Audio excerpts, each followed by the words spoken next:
भगवान का मत्स्य अवतार तथा उनकी देवताओं द्वारा स्तुति। पृथ्वी ने पूछा, प्रभो, सतयुग के आरंभ में विश्वात्मा भगवान नारायण ने कौन सी लीला की, वह सब मैं भली भांति सुनना चाहती हूँ।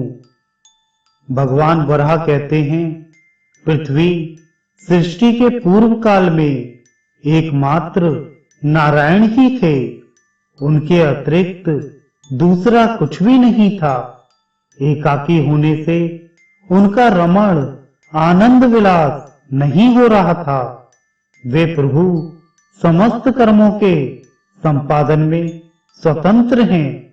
जब उनको दूसरे की इच्छा हुई तो उनसे अभाव संज्ञक ज्ञानमय संकल्प की उत्पत्ति हुई। क्षण भर में ही उनका वह सृष्टि रचना का संकल्प सूर्य के समान उद्भासित हो उठा।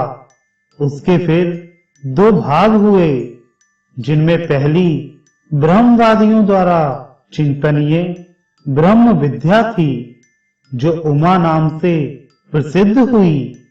यही मनुष्यों में सदा श्रद्धा के रूप में निवास करती हैं।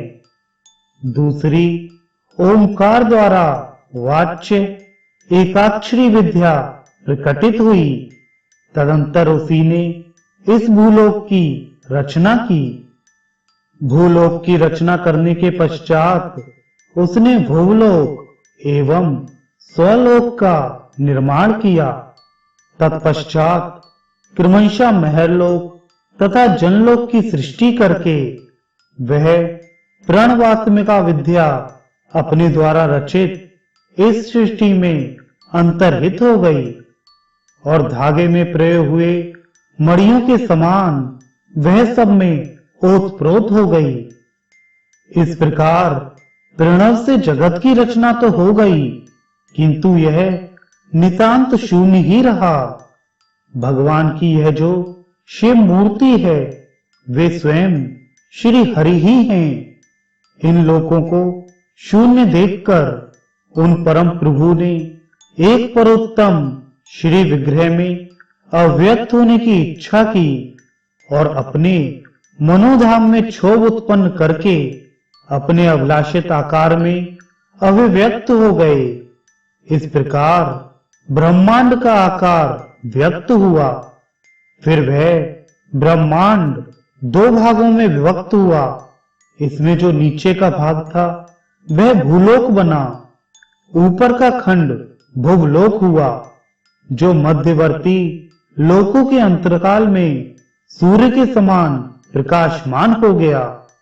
पूर्व कल्प के समान महासिंधु में कमल कोश का उसी भांति प्रादुर्भाव हो गया और देवादिदेव नारायण ने प्रजापति ब्रह्मा के रूप में प्रकटित होकर आकार से लेकर हकार पर्यंत समस्त स्वर एवं व्यंजन वर्णों की सृष्टि कर दी। इस प्रकार अमूर्त सृष्टि की रचना हो जाने पर श्री भगवान ने चारों वेदों का गान प्रारंभ किया। इस प्रकार लोकों की सृष्टि करने के पश्चात अपर में शक्तिशाली प्रभु के मन में जगत के धारण पोषण की चिंता हुई और उनके चिंतन करते ही उनके नेत्रों से महान तेज निकला। उनके दक्षिण नेत्र से निकला हुआ तेज अग्नि के समान उष्ण और वाम नेत्र से प्रादुर्भूत तेज हिम के समान शीतल था। भगवान श्री हरि ने उनको सूर्य और चंद्रमा के रूप में प्रतिष्ठित कर दिया। फिर उन विराट पुरुष से जगत का प्राण रूप वायु प्रकट हुआ। यही वायु देवता आज भी हम सबके हृदय में प्राण रूप से व्याप्त हैं। तत्पश्चात उसी वायु से अग्नि का प्रादुर्भाव हुआ। अग्नि से जल तत्व उत्पन्न हुआ। जो वह अग्नि तत्व उत्पन्न हुआ वही परब्रह्म परमात्मा का तेज है और वही मूर्त सृष्टि का परम कारण है। विराट पुरुष ने इसी तेज संपन्न अपनी भुजाओं से क्षत्रिय जाति की, जांघों से वैश्य जाति की और पैरों से शूद्र जाति की रचना की। फिर उन परमेश्वर ने यक्षों और राक्षसों का सृजन किया। तदंतर ब्राह्मण, क्षत्रिय, वैश्य और शूद्र प्रवृत्ति मानवों से भूलोक को तथा आकाश में विचरण करने वाले प्राणियों से भूलोक को भर दिया। अपने पुण्यों के फल स्वरूप स्वर्ग का अर्जन करने वाले भूत प्राणियों से स्वलोक को एवं सनकादि ऋषि मुनियों से महरलोक को परिपूरित कर दिया।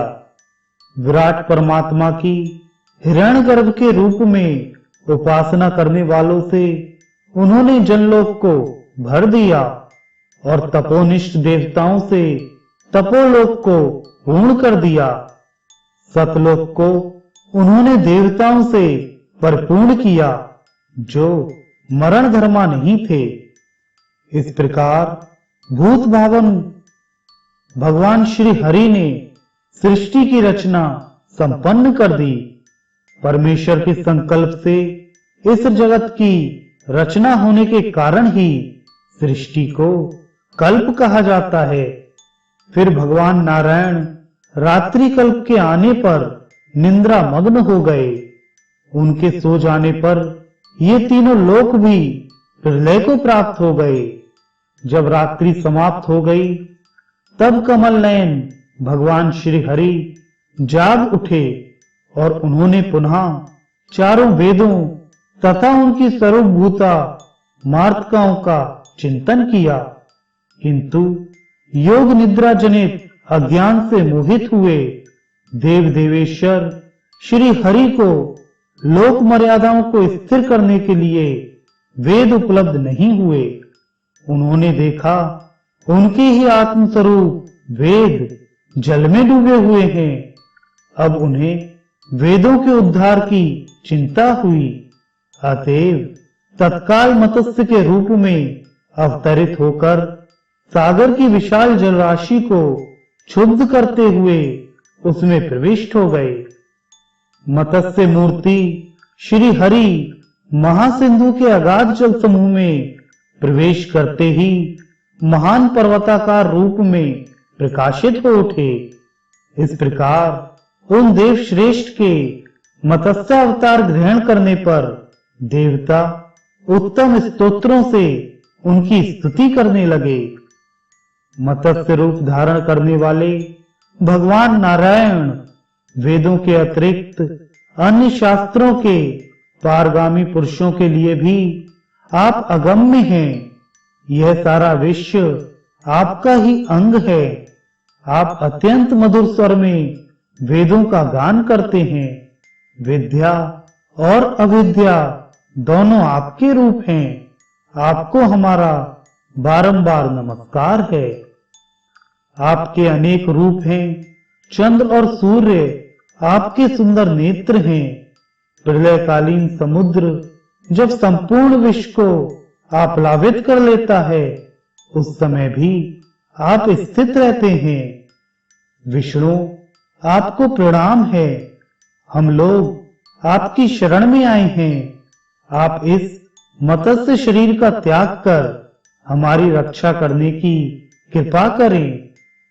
अनंत रूप धारण करने वाले प्रभु, सारा संसार आपसे ही व्याप्त है। आपके अतिरिक्त इस जगत में कुछ है ही नहीं और न इस जगत के अतिरिक्त आप अव्यक्त मूर्ति की कोई दूसरी मूर्ति ही है। इसलिए हम लोग आपकी शरण में आए हैं। पुंडरीकाक्ष, यह आकाश आप पूर्ण पुरुष की आत्मा है। चंद्रमा आपके मन और अग्नि मुख है। देवादिदेव शंभो, यह सारा जगत आपसे ही प्रकाशित है। यद्यपि हम लोग आपकी भक्ति से रहित हैं, तो भी आप हमें क्षमा करने की कृपा करें। देवेश्वर, आप संपूर्ण जगत के आश्रय हैं। आप सनातन पुरुष के मधुरभाषी सुंदर स्वरयुक्त दिव्य रूप से इस पर्वताकार विग्रह का कोई मेल ही नहीं है।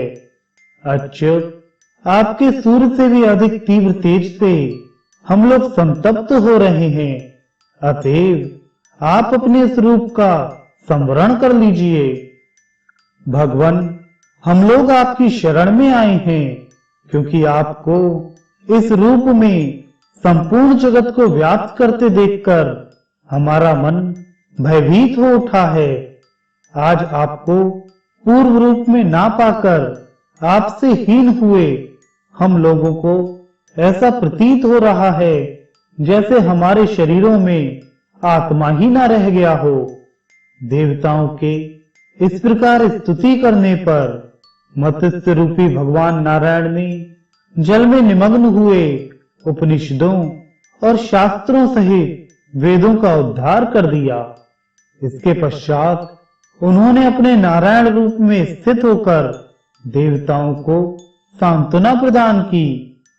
भगवान नारायण जब तक सगुण साकार रूप में स्थित रहते हैं तभी तक इस संसार की सत्ता रहती है। उनके अपने निर्गुण निराकार रूप में स्थित हो जाने पर इस संसार का प्रलय हो जाता है और उनमें इच्छा रूप विक्रिया उत्पन्न होने पर जगत की सृष्टि पुनः प्रारंभ हो जाती है।